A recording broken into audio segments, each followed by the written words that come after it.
అందరికీ నమస్కారం. Welcome to our channel. Rayalaseema పేరు చెప్తే అందరికీ ఫస్ట్ గుర్తొచ్చేది ఏంటంటే కరువు, ఇప్పుడు ఉన్నటువంటి ప్రజలకు. కానీ రాయలసీమ అంటే రతనాల సీమ అని చెప్పేసి ఒక పెద్ద పేరు అనమాట. అదంతా గతం. రాయలసీమ నుంచి విభజిత ఆంధ్రప్రదేశ్కి కావచ్చు, లేదంటే ఉమ్మడి ఆంధ్రప్రదేశ్కి కావచ్చు, అత్యధికంగా రాష్ట్ర స్థాయి నాయకులు వచ్చారు, రాష్ట్రాన్ని ఏలినటువంటి ముఖ్యమంత్రులు వచ్చారు, దేశాన్ని ఏలినటువంటి రాష్ట్రపతులు వచ్చారు. ఎంతమంది వచ్చినా రాయలసీమ అభివృద్ధి కోసం అయితే మాత్రం ఎవరు అంత తీవ్రంగా కృషి చేసినట్టయితే దాఖలాలు లేవు. ఒకానొక సందర్భంలో ఎన్టీ రామారావు గారు, చంద్రబాబు నాయుడు గారు రాయలసీమలో ఉన్నటువంటి ఈ కరువుని పారదోలి అక్కడ ఉన్నటువంటి యువతకు పెద్ద ఎత్తున ఉపాధి కల్పించాలి, రాయలసీమలో ఉన్నటువంటి ప్రజలకు వలసలు తగ్గించాలి అనేటటువంటి ప్రయత్నం భారీ ఎత్తున చేశారు. కానీ అన్ఫార్చునేట్లీ ఏమైందంటే ప్రజల ఆలోచన విధానం కొంచెం వెనకబడి ఉండడం, ప్రభుత్వాలని మార్చేసుకుంటూ ఉండడం, తద్వారా ఆ అభివృద్ధి అనేది అక్కడికక్కడే ఆగిపోవడం. మళ్ళీ చంద్రబాబు నాయుడు గారు ముఖ్యమంత్రి అయినప్పుడల్లా ఏదో రాయలసీమకు చేయాలని ప్రయత్నం చేయడం ఇట్లా జరుగుతూ వచ్చింది. 2014-19 మధ్యలో రాయలసీమ అభివృద్ధి కోసం అని చెప్పేసి వర్షాల మీద ఆధారపడి వ్యవసాయం చేసుకునేటటువంటి ప్రాంతం అది. సో అక్కడ వర్షపాతం అనేది చాలా తక్కువగా ఉంటుంది, అలాగే వాటర్ ఫెసిలిటీ కూడా చాలా తక్కువగా ఉంటుంది. అక్కడ కూడా ఉన్నాయి స్వర్ణముఖి నదిని, పెన్నా నదిని, అలాగే ఏడాదికి 3 నెలల పాటు వచ్చేటటువంటి తుంగభద్ర వాటర్. కాకపోతే అవి తాగడానికి వాడుకోవడానికి సరిపోతాయి, కానీ సాగునీరు మాత్రం చాలా ప్రాబ్లం. అక్కడ వ్యవసాయం అనేది పూర్తిగా వెళ్ళిపోయిందని కూడా చెప్పలేము. అక్కడక్కడ వ్యవసాయం చేసేటటువంటి వాళ్ళు ఉన్నారు, కానీ మేజర్గా వ్యవసాయం మీద మాత్రమే అక్కడ ఎవరు బ్రతకట్లేదు. సో వలసలు ఎక్కువ ఉండేది. పక్కన ఉన్నటువంటి కర్ణాటకకు, బెంగళూరు పక్కనే కాబట్టి వలసలు వెళ్ళిపోయేవాళ్ళు అనమాట. సో ఆ వలసలను తగ్గించడం కోసం అని చెప్పేసి రాయలసీమ జిల్లాలలో ప్రతి జిల్లాకు కొన్ని మేజర్ ప్రాజెక్ట్స్ అంటే పెద్ద పరిశ్రమలు తీసుకొని వచ్చి పెట్టడం ద్వారా ఆయా జిల్లాలలో ఉన్నటువంటి యువతకు పెద్ద ఎత్తున ఉపాధి కల్పిస్తే వాళ్ళు అక్కడే పుట్టి పెరిగినటువంటి ఊళ్ళల్లోనే పనులు చేసుకుంటూ చక్కగా ఇంటి నుంచి వెళ్ళి వస్తారు కదా, వాళ్ళకు వలస వెళ్ళవలసినటువంటి అవసరం లేదు కదా అనేటటువంటి ఆలోచన పెద్ద ఎత్తున నారా చంద్రబాబు నాయుడు గారు చేస్తుంటారు. అందులో భాగంగానే 2014-19 మధ్యలో శ్రీ సిటీని, చిత్తూరులో ఉన్నటువంటి శ్రీ సిటీ తిరుపతికి చాలా దగ్గర ప్లేస్ అది, అక్కడ పెద్ద ఎత్తున మ్యానుఫ్యాక్చరింగ్ హబ్గా తయారు చేశారనమాట. రకరకాల కంపెనీస్ అక్కడికి తీసుకొని వచ్చి పెట్టడం. ఆ శ్రీ సిటీలోనే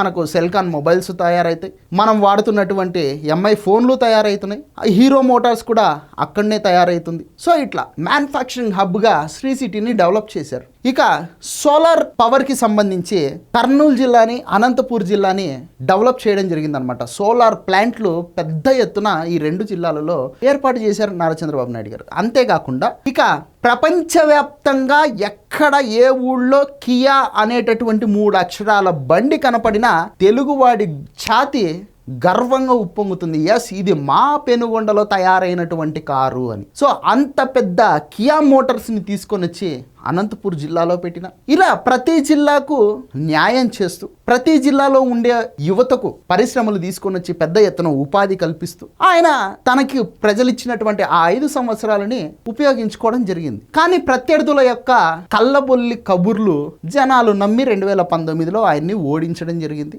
తర్వాత 5 సంవత్సరాల పాటు కష్టాలు పడ్డారు. మళ్ళీ చంద్రబాబు నాయుడు గారే కావాలి అని చెప్పేసి తెచ్చుకున్నారు. ఆల్మోస్ట్ రాయలసీమలో దాదాపు 47 సీట్లు చంద్రబాబు నాయుడు గారికి ప్రజలు ఇవ్వడం జరిగింది. సో రాయలసీమ ప్రజలు తన మీద పెట్టినటువంటి అంత పెద్ద బాధ్యతను, అలాగే రాయలసీమలోనే పుట్టి పెరిగినందువల్ల ఆ ప్రజలకు రుణం తీర్చుకోవాలి అనేటటువంటి ఆశ వల్ల ఆయన మళ్ళీ ముఖ్యమంత్రి అయినప్పటి నుంచి రాయలసీమలో పెద్ద ఎత్తున పరిశ్రమలు పెట్టించడానికి ఆయన వంతు ప్రయత్నాలు పెద్ద ఎత్తున చేస్తూ ఉన్నాడు అనమాట. సో దానికి సంబంధించి ముఖ్యమంత్రి గారే కొన్ని డీటెయిల్స్ చెప్పడం జరిగింది, అవి మనం విందాం. ఇక్కడ రాయలసీమకి లేపాక్షి నుంచి ఓర్వకల్లు వరకు ఒక హబ్బుగా తయారు చేసి హైటెక్ ఇండస్ట్రీస్ ఏవైతే ఉన్నాయో, ఎలక్ట్రానిక్స్ గాని, ఆటోమొబైల్ గాని, అదే సమయంలో డిఫెన్స్ గాని, ఇంకో పక్క ఏరోస్పేస్ గాని, ఇలాంటి ఇండస్ట్రీస్ అన్ని కూడా తీసుకొస్తామని చెప్పి కూడా నేను మీకు తెలియజేస్తున్నా.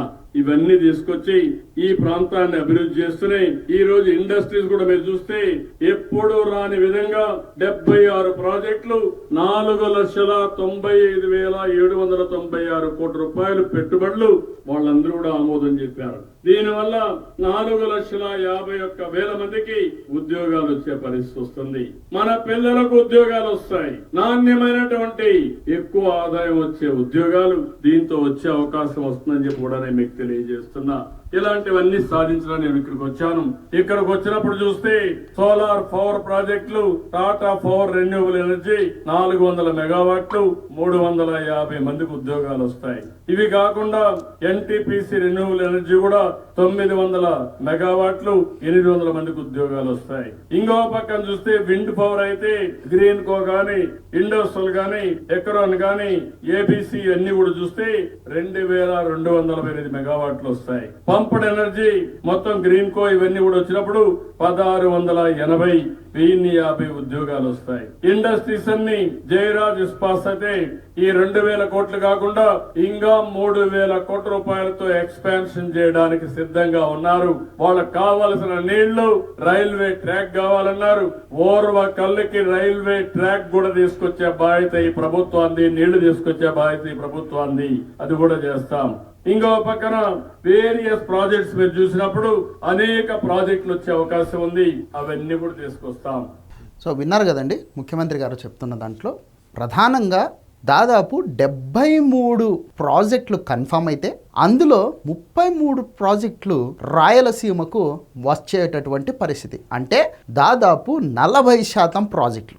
జగన్మోహన్ రెడ్డి గారు వాళ్ళు వీళ్ళు అంటూ ఉంటారు, కేవలం చంద్రబాబు నాయుడు అమరావతి మీద ఫోకస్ పెట్టి మిగతా ప్రాంతాలను విస్మరిస్తూ ఉన్నాడు, మిగతా ప్రాంతాలకు అన్యాయం చేస్తూ ఉన్నాడు అని చెప్పేసి. కానీ చంద్రబాబు నాయుడు గారు తీసుకుంటున్నటువంటి నిర్ణయాల్లో ఎక్కడ కూడా ఉత్తరాంధ్రం కావచ్చు, కోస్తా రాయలసీమను కావచ్చు, ఎక్కడ కూడా నెగ్లెక్ట్ చేసినట్టు కనిపించట్లేదు. ఎందుకంటే సాఫ్ట్వేర్ హబ్గా, ఎకానమీ హబ్గా వైజాగ్ని తయారు చేస్తూ ఉన్నారు. అలాగే ఆటోమొబైల్, సోలార్ ఇండస్ట్రీస్ హబ్గా రాయలసీమను తయారు చేస్తూ ఉన్నారు. ఆక్వా హబ్గా ఈస్ట్ వెస్ట్ జిల్లాలను తయారు చేస్తూ ఉన్నారు. కోర్ క్యాపిటల్ కృష్ణా, గుంటూరులో ఏర్పాటు చేస్తూ ఉన్నారు. ఇలా అన్ని ప్రాంతాలకు ఆయన సమానంగా సమన్యాయం చేస్తూ ఉన్నాడు. వస్తున్నటువంటి ప్రతి పరిశ్రమని, ఆయా పరిశ్రమలకు అవసరమైనటువంటి వాతావరణాన్ని ఏ జిల్లా ఇవ్వగలదో ఆ జిల్లాకు ఆ పరిశ్రమని తీసుకొని పోయి పెడుతున్నాడు, గిఫ్ట్గా ఇస్తున్నాడు చంద్రబాబు నాయుడు. కానీ ఈ జగన్ అండ్ బ్యాచ్ మాత్రము ఇదిగదా అమరావతి మీద ఫోకస్ పెట్టేశాడు, అమరావతిని పైకి లేపుతా ఉన్నాడు, మిగతా ప్రాంతాలందరినీ గాలికి వదిలేసాడు. చంద్రబాబుకు అమరావతి పిచ్చి పట్టింది, అమరావతి కోసం ఇష్టానుసారం అప్పులు చేస్తూ ఉన్నాడు. ఏంది, సెంట్రల్ గవర్నమెంటు అమరావతిలో దాదాపు 53,000 కోట్ల రూపాయల వర్కులు చేపిస్తూ ఉంది. అది సెంట్రల్ గవర్నమెంట్ ఇస్తుంది. అమరావతి అనేది జీరో ఫైనాన్సింగ్ ప్రాజెక్ట్. అది చంద్రబాబు నాయుడు గత 10 సంవత్సరాలుగా నెత్తి నోరు బాదుకొని చెప్తున్నాడు, అయ్యా మనం ₹1 దాని మీద ఖర్చు పెట్టక్కర్లేదు, మన దగ్గర భూమి ఉంది, అదొక్కటే మనం పెట్టేటటువంటి ఇన్వెస్ట్మెంటు, మిగతాదంతా దానికి అదే సంపాదించుకుంటుంది అమరావతి అని చెప్పేసి చెప్తానే ఉన్నాడు.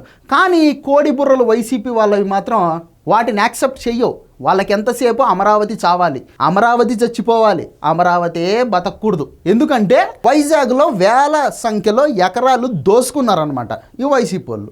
కాబట్టి అమరావతి చచ్చిపోతే వైజాగ్లో రాజధాని పెడతాము అని చెప్పేసి అక్కడికి పోయి ఇష్టానుసారం వాళ్ళు దోసుకున్నటువంటి ఎకరాలన్నింటినీ అమ్మేసుకోవచ్చు. ఇది వాళ్ళ ప్లాన్. కాబట్టి అమరావతి బతకూడదు. ఇక తెలంగాణలో ఒకరు తయారయ్యారు అమరావతిని చంపడానికి. నిత్యం అమరావతి మీద ఏడ్చి ఫైనల్గా అధికారం పోగొట్టుకొని పోయి ఫామ్ హౌస్లో వండుకున్నాడు. ఆ ముక్కోడు ఈ తిక్కోడు ఇద్దరు కలిసి తయారైనారు ఆంధ్రప్రదేశ్ రాష్ట్రానికి పట్టినటువంటి శనిగ్రహాలు. సరే, వాళ్ళ గురించి పక్కన పెడితే చంద్రబాబు నాయుడు గారు చెప్తున్నది దాదాపు 4 లక్షల కోట్ల రూపాయల పెట్టుబడులు వస్తూ ఉన్నాయి. అందులో మెజారిటీ % రాయలసీమకే వస్తాయి. తద్వారా రాయలసీమలో ఉన్నటువంటి యువత దగ్గరగా 3 లక్షల మందికి ఉద్యోగ ఉపాధి అవకాశాలు దొరికేటటువంటి అవకాశం ఉంది. సో రాయలసీమ ప్రజల రుణాన్ని నేను తీర్చుకుంటాను అని చెప్పేసి ఆయన మాట్లాడడం జరిగిందనమాట. ఒక రాయలసీమ వాసిగా మన రాయలసీమకు ఉన్నటువంటి కష్టాలను తీర్చాలని ఆయన వయసుకు మించి, శక్తికి మించి పోరాడుతూ ఉన్నాడు. ఆయనకు ఇవ్వాల్సిందల్లా మనం సపోర్ట్ మాత్రమే. ఆయనని మనం ఎంత సపోర్ట్ చేస్తే ఆయన అంతకు 2 ఇంతలు కష్టపడి మన ప్రాంతాన్ని కూడా అభివృద్ధిలోకి తీసుకెళ్తాడు. ఇది వీడియో. ఈ వీడియో నచ్చితే లైక్ చేయండి, సబ్స్క్రైబ్ చేయండి, షేర్ చేయడం మాత్రం మర్చిపోవద్దు. Thank you.